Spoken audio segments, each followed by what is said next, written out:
New York City, the makers of Clippercraft clothes for men, and 1,036 leading retail stores from coast to coast, present the world's most famous detective, Sherlock Holmes.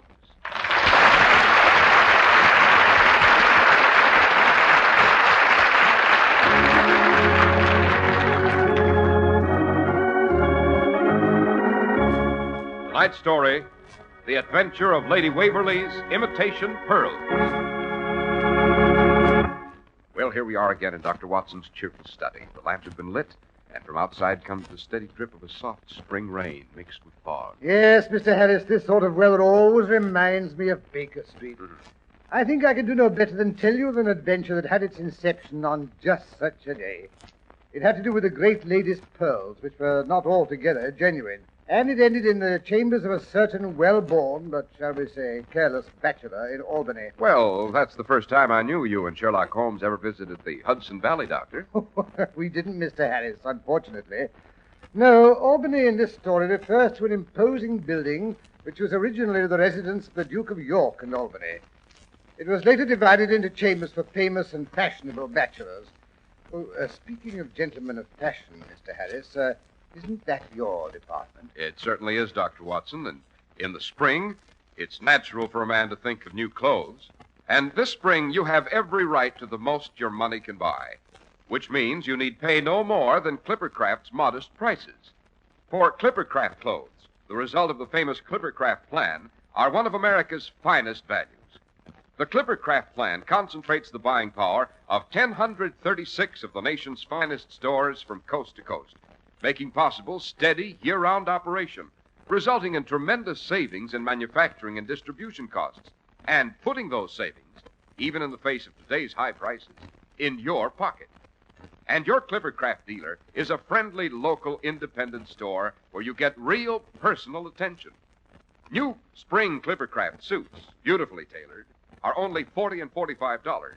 Top coats in fine coverts and worsted gabardines are only $40 and $45, and sport jackets, but $26.50.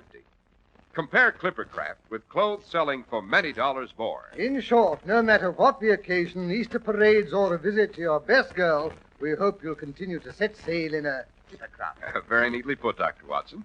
And now to return to the gentleman who lives in the Albany. Oh, no, not the Albany, Mr. Harris, just Albany. Oh. He lived in Albany. That's how we express it, you know. Well, it all began placidly enough. It was late one dreary April afternoon. Since morning, a dun-colored veil had hung over the housetops, looking like a reflection of the mud-colored streets beneath. Neither Holmes nor I had stirred abroad the entire day. I sat in my armchair, silent and morose.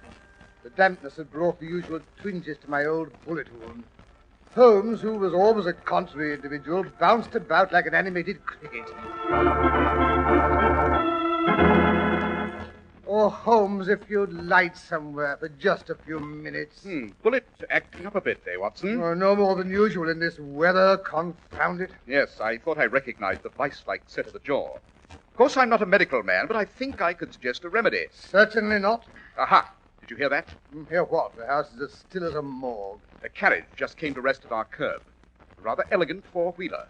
A mettlesome horse. The man on the box has jumped down. Now he's dashing up our front steps. You hear that, Watson? Sounds as if our visitor's errand might be urgent. Oh, how can you tell all that? You haven't even looked out of the window. My ears, Watson, are nearly as acute as my eyes. Yes, he is rather unrestrained, wouldn't you say? Now, it's just possible Oh, for pity's sake, stop deducing and go to the window and see what's up. Very well, if you insist. Yes, the four-wheeler turns out to be an elegant equipage with the name Blevin and Fossiter embossed in discreet gold lettering on the door. Oh, you mean it's a delivery van? Dear me, no. Blevin and Fossiter do not deliver. They escort whatever valuables come within their purview to their destinations in what is practically a private carriage. You wouldn't expect to see Lady Blenkinsop's emeralds or the Countess of Whistleworth's rubies drive up in a lorry. The Blevins and Fossiters are jewelers. You go to the head of the class, Watson. I wonder what's wrong at Blevins and Fossiters and why the man on the box has left his conveyance unattended to pay us a visit. Ah, here he is now. Come in, come in. Holmes, for once you were wrong. He's not a coachman. He's a young gentleman in an elegant ulster and a billycock hat. I didn't say he was a coachman. I said he was the man on the box. Why are you driving your own carriage, young man? What's happened to your usual coachman? Well, that's what I came to see you about, Mr. Holmes. You are Mr. Sherlock Holmes, I take it? Quite. Well, Burbage, he's our driver, has been bludgeoned, and the contents of Lady Waverley's box is stolen. Burbage was inside the carriage, slumped on the floor. His forehead was still bleeding.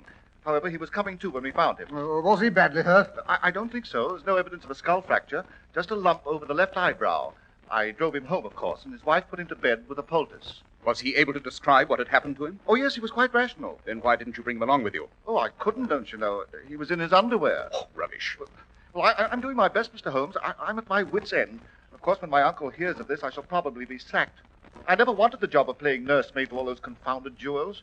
Oh, I'll admit, I should never have taken that nap. Easy there, young man. No good becoming incoherent. If you want us to help you out, you'll have to pull yourself together. Oh, by the way, I'm Dr. Watson, Mr. Holmes' colleague and biographer. Which is nothing to brag about, Watson. Oh, I say, I am sorry. I don't know what's happened to my manners. I haven't even presented my card. Allow me. Read it, Watson. Archibald Trotwold Possitor. And down in the corner it says representing Blevin and Possitor. That's my uncle. I mean, the Possitor, the one who owns most of the firm. I see. How long have you been in his employ? Well, just a little over 2 months. Oh, I did so want to make good on Jenny's account, you know. She's my wife, and a darling. We've been married 5 weeks last Tuesday. Oh, that's charming. Watson, don't interrupt.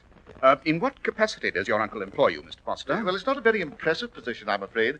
I sit in the carriage and make sure everything's safely delivered to the proper address. When a firm deals in the commodities your uncle sells, young man, I should say that's a position of considerable responsibility. Oh, yes. I've had jewels amounting to $250,000 in my possession many times. And I assure you, if there had been anything like that in the carriage today, I shouldn't have dreamed of going home for lunch and taking a bit of a nap. So, you went home and had a nap? Yes, sir. You see, I had a touch of a toothache. Besides, I missed seeing Jenny at breakfast. I do hope you understand, sir.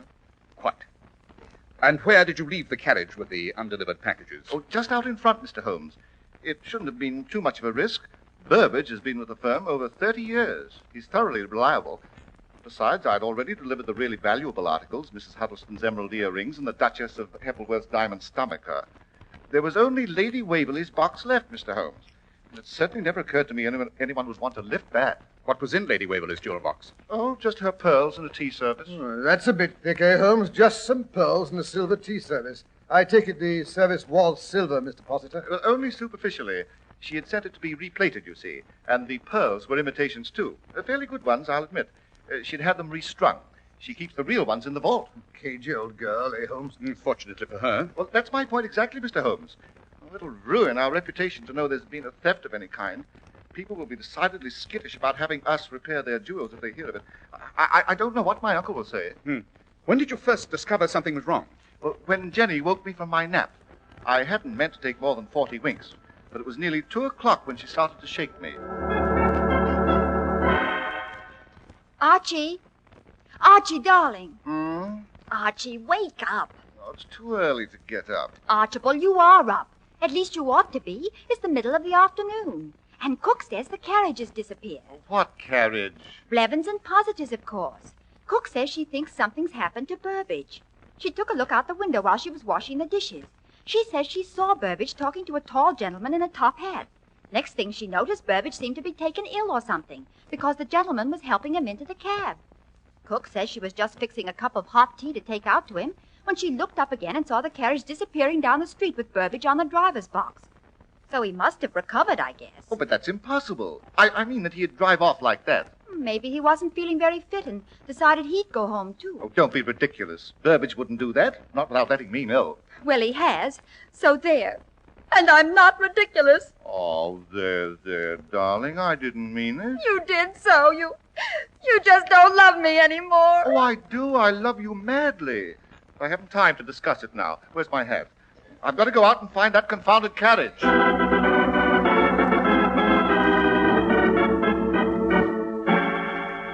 Locating a missing carriage somewhere in London. How did you ever expect to do that, Mr. Possitor? That detail is unimportant, Watson. It's obvious Mr. Possitor was successful, inasmuch as the carriage is now standing at our curb. By Jove, I'd forgotten that. Well, as a matter of fact, it wasn't too difficult to locate the carriage. I hadn't gone more than a square or so when I ran into our local policeman, who was on his way to see me. Jenny and I live in South Kensington. Well, the bobby reported that Blevins and Possiter's carriage was standing in front of the Victoria and Albert Museum without a driver. And would I be so good as to remove it, as it was impeding traffic? But you say you found Burbage inside the carriage. Why hadn't the policeman noticed it? Well, he was on the floor, covered by the horse blanket, Mr. Holmes. Well, it's fortunate the Metropolitan Police has us to assist them, eh, Holmes? Or someone might take off with the Bank of England. Don't be fatuous, Watson. Go on, Mr. Possiter.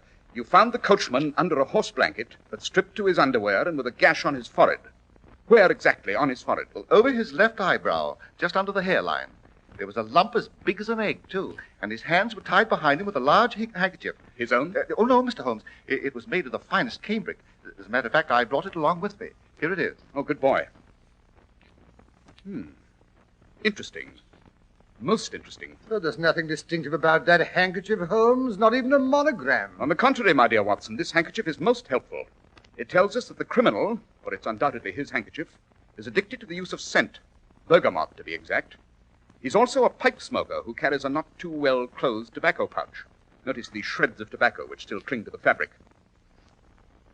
Rather rare tobacco, if I'm not mistaken. Yes, we shall have to investigate it further. My high-powered microscope, Watson. Oh, very well, but what you expect to deduce from a shred of tobacco... Neglect no source of information, Watson, no matter how infinitesimal. Yes, from a drop of water, the true man of science can deduce Niagara Falls, as I've said before. Oh, fiddle-faddle. In spite of Watson's derogatory remarks, Mr. Possiter, I am probably the greatest living authority on tobacco, both in the unsmoked stage and later when it's become ashes. But while my colleague is setting up the microscope, suppose you tell us exactly what the coachman, Burbage, had to say for himself. Well, yes, sir. Well, I found the carriage in front of the museum right enough, and when I opened the door to look inside, I heard a moaning and groaning. Help! Oh, help! Hello, what's up? Help! Get this blanket off of me. Burbage, whatever are you doing there and in that condition? No, close the door, Mr. Possiter, sir. I wouldn't want to draw a crowd. Not in my underwear. Now then, what's happened? I've been conked, sir. What? Stood behind me, he did, when I wasn't looking. Then he stripped me of my driver's uniform, got up in the box in it, and drove us away. Oh, I've always said you could trust a man that was fond of horses, but not anymore, I won't. Oh? That's how we got to talking, sir. I was giving Bessie her midday oats, when down the street he comes, twirling a silver-headed cane, just as nonchalant as you please. Fine animal. That she is, sir. I like horses. You mind if I give her a lump of sugar? If she'll take it, sir. Bessie don't make up to everybody. Oh, I think she'll accept homage from me, Bessie. That's a good girl. Well, now, will you look at that? The J. She seems to be favoring this hind foot. Oh, really? I hadn't noticed. Maybe she's got a pebble in her shoe. Do you want me to investigate? Oh, no, sir. That's a familiarity she won't stand for. I'll do it. Here, Bessie. Nice girl. Give me the hoof. Easy now. Easy. That's right. Oh! Sorry, old chap. Had to be done. Just a love tap. Into the carriage you go. I want that uniform. Oh. Still conscious, eh? Have to work fast. Yes. Off for the coat. Aha. There we are. Just what I was looking for. How convenient. The box with the Waverley crest right here on the front seat.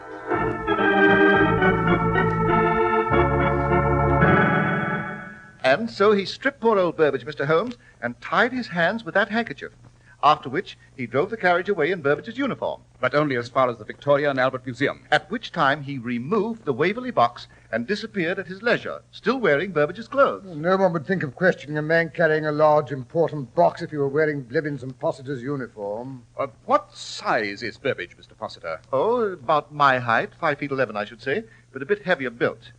I don't suppose you have any idea who the thief could be, Mr. Holmes. No, his description doesn't tally with any of our better jewelry robbers. What description? Not a word's been said as to what the man's like, aside from the fact that the cook says he wore a top hat. On the contrary, Watson, he's about 5'11", or he wouldn't have disappeared wearing Burbage's uniform. He's left-handed. The position of the wound on Burbage's brow gives us that interesting fact. His linen is of fine quality, witness the handkerchief.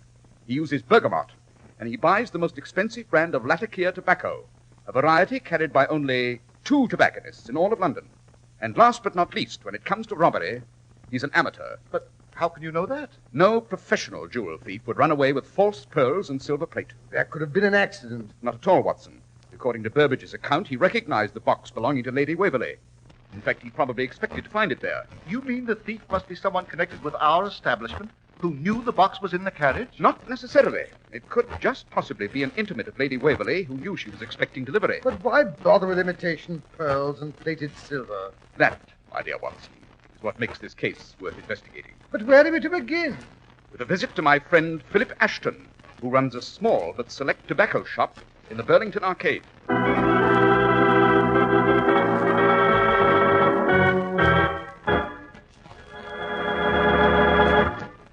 Naturally, there's a reason for Clippercraft's sensational values. It's applying the world's most modern production methods to the fine old craft of clothes making. That's how we bring you truly fine suits for only $40 and $45. Suits that look really expensive. And top coats, fine coverts and worsted gabardines for only $40 and $45. And sport jackets for only $26.50. Smart new spring fabrics, including long-wearing worsteds, are ready for you right now. You'll be delighted, too, with their smart styling and the designing skill that assures your comfort. It's all the result of the unique Clippercraft plan, which concentrates the buying power of 1,036 of the nation's finest stores from coast to coast. Yes, selling expensive clothes at inexpensive low prices at the nation's finest independent stores is the great big idea behind the Clippercraft plan. That's why men who know insist on Clippercraft clothes. So be sure to visit the Clippercraft store in your city. These leading stores in the metropolitan area are proud to add their names to Clippercraft in your suits, top coats, and sport jackets. In Manhattan, Saks 34th, Broadway at 34th. John Wanamaker men's stores, Broadway at 8th and 67 Liberty Street. In Brooklyn, Abraham and Strauss. In Newark, New Jersey, Boulevard Men's Shop, Kresge Newark. And in Jamaica, the B&B Clothes Shop, 16408 Jamaica Avenue.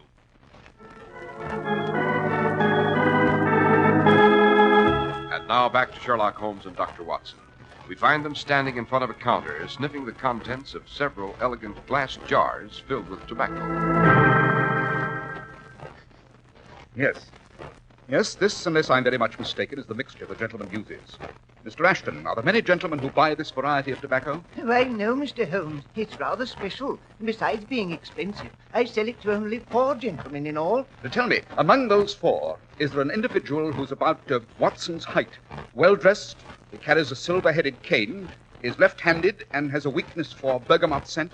Why, no, Mr. Holmes, I'm afraid there's not one of the 4 fits that description. No. Mr. Hopworth has a silver-headed stick, but he's taller than you are. Mr. Eubanks is very short and can't abide scent. The Honourable Clarence Beswick is right-handed, crack tennis player, you know. Colonel Jameson never appears out of uniform. That tears it, Holmes. Maybe your confounded deductions aren't so infallible after all. No, hold on, though. There was a young gentleman came in yesterday answering that description. He purchased some of this tobacco? No, the young lady bought it for him. She buys it for all her admirers. He seemed rather shy about accepting a present from a lady, but she laughed and said she expected a present from him in return. Said he had never given her a proper present like some of her admirers. Can you remember the gentleman's name? I'm afraid not, Mr. Holmes. She didn't mention it. Just called him Freddie. But I do know the lady's name, sir. Fine lot of good that'll do, eh, Holmes? One blind alley after another. Stop burbling, Watson. What is the lady's name, Ashton? Violet DeVille, the new prima donna at the Gaiety. The one there's been all that talk about. Of course, Holmes. That's the girl the King of Portugal was supposed to have been so crazy about. Showered her with jewels. She's supposed to be one of the reasons he lost his throne. So is every publicity-hungry actress in Europe. You mustn't believe everything you read in the papers, Watson. Oh, balderdash. Well, what do we do now? Now, let me see. It's just half an hour till curtain time. Dear little Violet should be putting on her makeup. I think if we drop around to the Gaiety, we might persuade the lady to show us the latest addition to her jewel collection.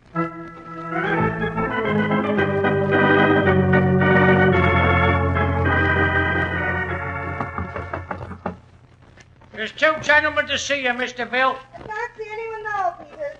Take the flowers or whatever they've brought and tell them to come back after the show. They haven't brought anything, Mr. Bill, just themselves. It's Mr. Sherlock Holmes. Mr. Sherlock Holmes, the detective? In person. Oh, just a moment till I throw on my opening costume. I've always been dying to meet you. She's got one weakness, sir. She do love celebrities. Show the gentleman in, Peters. Mr. Sherlock Holmes and friend. My usual billing. Well, this is a pleasure. Do sit down, Mr. Holmes. You too, Mr. Dr. Watson. Oh, yes, of course. How stupid of me. I've read all your darling stories. So exciting. I do love to be thrilled. You do it so beautifully, you know. Why, Mr. Veal, that is, well, I'm quite overwhelmed. I mean that a young lady of your obvious discernment... But, of course, I suppose no one could help making the exploits of the great Mr. Sherlock Holmes exciting. Yes, of course. Back among the also-rans. And now, Mr. Holmes, I'm just bursting with curiosity. What brings you here? I've always understood you were practically a woman-hater. Not hater, my dear Miss Violet. I'm just, shall we say, on to their little tricks. Oh, dear. And I was so hoping to try mine out on you. I've some very effective ones, you know. Save them for some more susceptible victim. Oh, dear, I've always had a weakness for rude, self-sufficient men. Got you that time, Holmes. Don't interrupt, Watson. My dear Miss Violet, if I may call you that. I'd love it, unless you'd rather call me Vi. Miss Violet will do. I've come to warn you not to accept a present of jewelry from a certain fashionable young man. Gracious, I wonder which one you can mean. A girl in my position gets so many presents, you know. Suppose I specifically warn you against accepting pearls from a gentleman whose name is, shall we say, Freddie. Oh, this is fascinating. Why shouldn't I accept them, Mr. Holmes? Because he acquired them in a rather unorthodox fashion. I do believe you're trying to tell me Freddie stole them. Oh, but that's delicious. If you only knew how deliciously ridiculous. Freddie just couldn't possibly have stolen those particular pearls. Then you have already accepted them. What makes you jump to that interesting conclusion, Mr. Holmes? My dear Miss Violet, you will never make a great dramatic actress until you learn to control your reactions. When I first mentioned the pearls, your eyes darted quickly to your makeup box to see if they were in sight. Then when I intimated they might have been stolen, you couldn't resist closing the lid. This is ridiculous, Mr. Holmes. Freddie wouldn't steal anyone's pearls. Oh, I'll admit he's hot-headed and impulsive, but he wouldn't steal. Are you sure? How well do you know Freddie, Better than you do, at any rate, Mr. Holmes. I may not be a great dramatic actress, but I do recognize the gift when I see it. You didn't come here to warn me not to accept any pearls. You came here to find out who gave them to me. You don't even know Freddie's last name. Sorry, but you won't get it from me. Don't you think you're getting a bit rash, my dear Miss Violet? I mean, why risk getting on the wrong side of the law for a string of imitation pearls? Imitation? Yes. Don't be silly, Mr. Holmes. Freddie's pearls are real, right enough. They've been in the family for years. What makes you think he's given you the real ones, Miss Violet? Surely you must know Freddie has other, interests. If you mean that bandy-legged little soubrette at the Savoy, I know all about that. It was all over months ago. Then why did he give her the real pearls just half an hour ago? Mr. Holmes, you're a brilliant detective. But you should not underrate the feminine intelligence. It was a beautiful trap, Mr. Holmes, but just a bit too obvious. Now, if you'll excuse me, I hear the overture. My public is waiting. Do come again, Mr. Holmes, when you've thought up some more tricks. Now, if you don't mind leaving. Not at all. Thank you. We've quite finished. Yeah, interesting female, eh, Holmes? I don't know when I've more thoroughly enjoyed an interview.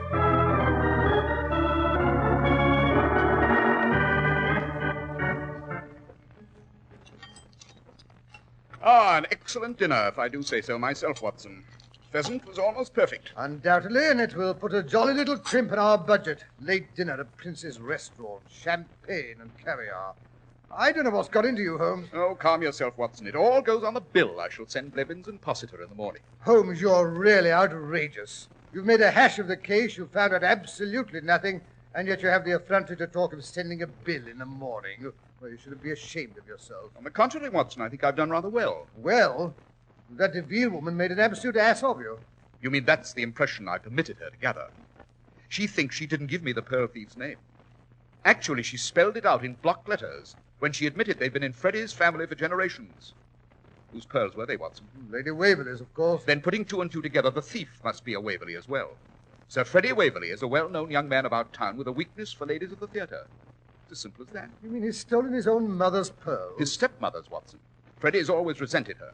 If his father hadn't married for a second time shortly before his death, Freddie would have inherited the pearls years ago. But why all this bother about imitation pearls? Freddie doesn't know they're imitations. It's never occurred to him that his stepmother keeps the real ones in the vault. Yes, well, if you're so sure of yourself, why not go to him and demand he return the silly things? If we were that gauche, Watson, the lady would probably refuse to give them up.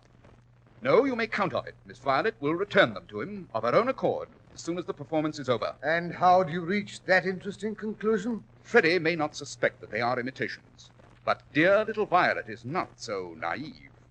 Once you were out of the way, you can count on it. She rushed back and bit into the necklace.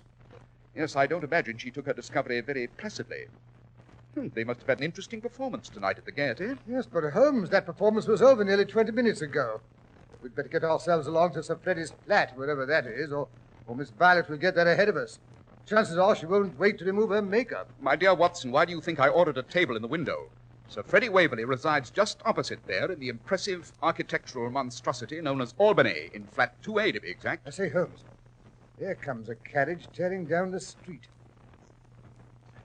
It stopped across the way. Yes, by Jove, that's Violet getting out. Quick, Watson. We'd better rescue the Honorable Freddie before she tears his hair out by the roots.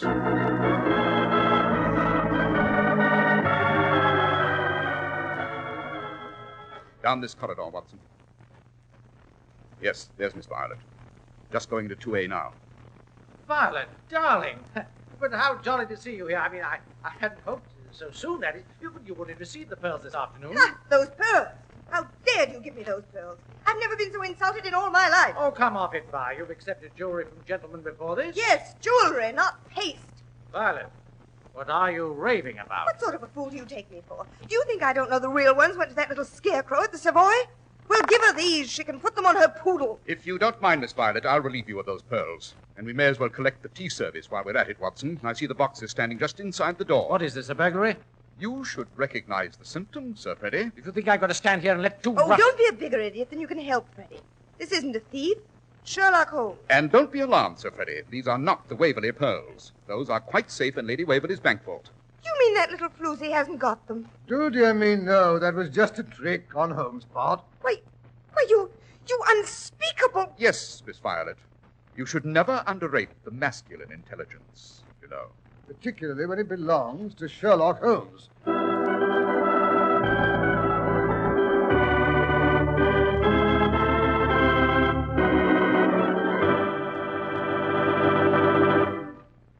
Well, I must say that was a neat bit of work on Holmes' part, Dr. Watson. And now, how about a hint about next week's story? Right. Well, next week I'll tell you how Holmes made a startling and dramatic appearance after several years' absence, and how we stalked a tiger who carried one of the most ingenious and deadly weapons Holmes was ever threatened with.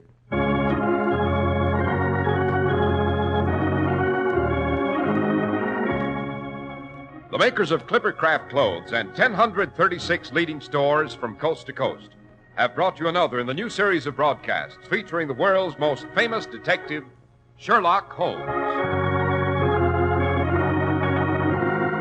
Our stories are based upon the character of Sherlock Holmes, created by Sir Arthur Conan Doyle.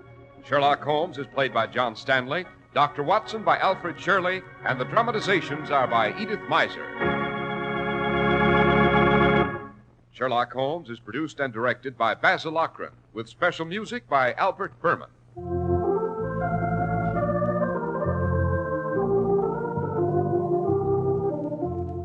If you don't know your Clippercraft dealer, write Clippercraft, 200 Fifth Avenue, New York City. Be sure to listen next Sunday to Sherlock Holmes in the Adventure of the Empty House.